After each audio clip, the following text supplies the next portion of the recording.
When you buy a wireless headset, microphone, and controller, they all come with separate dongles and transceivers. What if I told you that a single dongle could connect to all of them with even lower latency? Spark have created a new ultra-wideband transceiver that's actually won the 2026 CES Innovation Award. Unlike traditional wireless chips, this ultra-wideband chip offers sub-millisecond latency and a strong robustness against signal interference. I think it's worth a look. Spark, you guys have created a ultra-low power, ultra-low latency, ultra-wideband transceiver. Why? Well, it's kind of simple. Bluetooth, Wi-Fi, great technologies. Been around for more than 20 years, but they're limited. And there's new applications coming about that require next generation wireless technology to get short range connectivity to the next step, right? So ultra-wideband transceivers, they're out there. What makes yours different?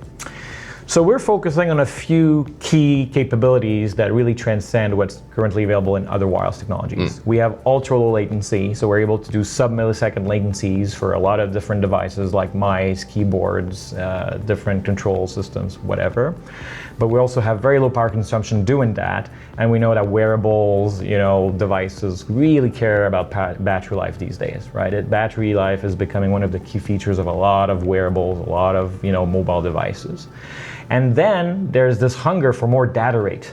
Right. We need more throughput. I need to do haptics. I need to do a sensor, a gyro, audio. As everything becomes more connected in this world, Yeah. we need something to have the capability to transmit data at just higher rates. Yeah, more and more immersive, right? You want to be directly connected to your senses, from hearing, voice, touch, everything.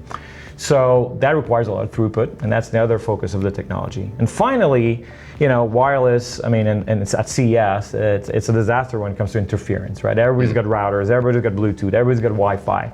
So wireless is really struggling to keep those metrics of performance. Our technology is designed to be robust in very harsh electromagnetic environments where there's a lot of interference, whether it's in an industrial setting or right next to a gamer's Wi-Fi router that's blasting Wi-Fi to get them that high-speed internet gaming. But then the legacy technologies like Bluetooth, they have a hard time with interference. That's the other thing we're focusing on. How do we become robust to interference so that your experience really stays rock solid no matter what? And so you've got some demos to show us, don't you? Should we check them out? Absolutely. Oh yeah, I can't wait. Let's go. Yep. Frederick, you have your receiver mounted here on the desk. What is that about? Yeah, this is an anchor that is essentially receiving pings from our active tag, which you can think of as an active employee badge. So the tag right there on your pocket. Right there. Imagine this would be an employee badge. I'm in an office, and I want to have some kind of interaction with this anchor. It knows very precisely where I am to about this distance, and it 4 times a second sends a ping, which is pretty fast, 4 times a second, and it lasts 2 years. 2 years right? on what, a coin cell? On a good old coin cell, very standard stuff, and that's unheard of, right? That kind of polling rate with wireless is just not possible. And so if you walk away, will it show us sort of how far you are? Exactly. So now let's say I move to the side about, half a meter. And you can see the line on the graph goes up, etc. Exactly. And then if I move back closer, then the graph will go back down. And of course, the goal here is not to have a graph in a real application, but have some immersive experience. How do you leverage that information that's coming 4 times a second, that's pretty accurate? What do you do with that? Now, designer's imagination, right? Exactly. You could have immersive experiences, you could have access control, you can have a lot of stuff with that. Frederick, we're standing in front of 2 headsets here. Tell us what's this demo about. Yeah, so we have a commercial state-of-the-art gaming headset, and we have our reference gaming headset. That one has our wireless transmitter. So this has your ultra-wideband receiver. It has our SR1120 chipset in there. And we're going to wirelessly stream audio to each of these headsets. These electronic ears will be showing you the spectrum of the audio that's making it through the headset, and of course the headset plays it back to the ears. Right. And the goal here is to show that when we have Wi-Fi traffic pop up, and Rebiar FAE will be toggling this Wi-Fi router, the commercial headset will basically break down, and the audio will essentially start to be choppy. Because of the Wi-Fi interference. Exactly, whereas our headset will be unaffected. Right. Right? It'll be as if there's nothing there. Should we see it in action? Yeah, absolutely. So we're going to start playing a sine wave, and the electronic ears will be, of course, showing the sine wave right here. There's no Wi-Fi interference going, so the commercial gaming headset is perfectly fine. Let's turn on the Wi-Fi router right here. Oh, yeah. So now, obviously, headset just can't to the point where it's completely cut off, right? And it's going to be intermittent, but obviously no gamer wants this to happen if they buy this latest and greatest router right next to their computer, right? So that's an issue. So now we're going to reset this with our reference design headset that has the SR1120 in it. So we put our headset on the electronic ears. We will start streaming the sine wave again to the electronic ears via now our technology. So you're hearing the sine wave, it's right there. So now Rabia will again toggle the Wi-Fi. Now, there's no surprise, the sine wave isn't affected, it's still playing it perfectly. And you could do this all night and it would still go. So the gamer will not notice that there's any interference out there. Wow, it's a pretty remarkable difference, isn't it? Well, I think it is. It's a game changer, and I do want to add a very important piece. The commercial headset is not sending uncompressed 96K 24-bit audio.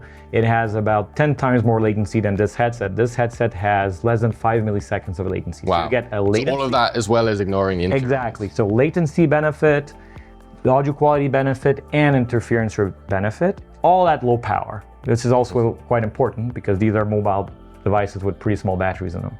Frederick, we're now on the couch and you've got sort of your pro gamer setup going on, and all of this is connected through one Spark transceiver? Yeah, exactly. We've modified this controller to have our SR1120 in it. It's doing quite a bit of stuff. It's sending the microphone data through the dongle and the laptop. I'm playing a video game on the TV here.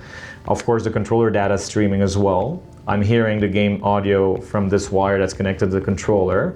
And this technology shines because thanks to its throughput capabilities, it can do quite a bit at the same time, right? Audio, microphone, controller data. We even have the ability to do mice, keyboard, headset, all into one dongle, right? So really multi-purpose.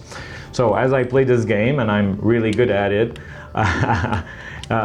the latency is really low. This is basically sub-millisecond latency like you saw before, but on top of it, it's giving me audio.